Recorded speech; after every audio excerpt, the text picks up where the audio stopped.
నేను మనోగ్రోమర్ centre field ఆఫీసర్ని. మనం చూస్తున్నాం ఇప్పుడు ఏదుట్ల గ్రామం గోపాల్పేట మండలం వనపర్తి జిల్లా అవసరమన్న పొలంలో మన పరశురామన్న పొలంలోకి సెకండ్ స్ప్రే దీపావళి మరియు పేంటాకు మినుము చేనుకు పూతకు మరియు పురుగుకి ఇవ్వడం జరిగింది. దీని యొక్క రిజల్ట్ ఏ విధంగా పనిచేసేవో రైతన్న భాషలో తెలుసుకుందాం.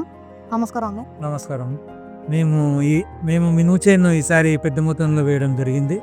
అయితే మేము దీనికి అనుగుణంగా మందులు మొత్తం ఈసారి మనోగ్రోమర్ వాళ్ళని సంప్రదించేసి వాళ్ళ సలహాల మేరకు మేము లద్దె పురుగు, పచ్చ పురుగు వీటి కొరకు మేము జితారా వాడడం జరిగింది. ఇది లద్దె పురుగును పచ్చ పురుగును పూర్తిగా నివారించడమే కాకుండా మేము అలాగే పూత దశలో గ్రోతింగ్ కొరకు మంచి రావడానికి మేము పాంటాకు వాడడం జరిగింది.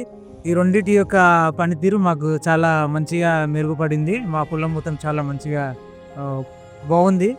అలాగే మేము నెక్స్ట్ ఇకపై కొట్టే మందులు కూడా మేము మనోగ్రోమర్ వాళ్ళ యొక్క పర్యవేక్షణలో వాళ్ళ సలహా మేరకు మేము ఇంకా మంచి మంచి మందులు వాడాలని, మీరు కూడా మాకు మంచిగా సహకరించాలని మేము కోరుకుంటున్నాము. జితారాతో మీ పంటకి Z+ సెక్యూరిటీ.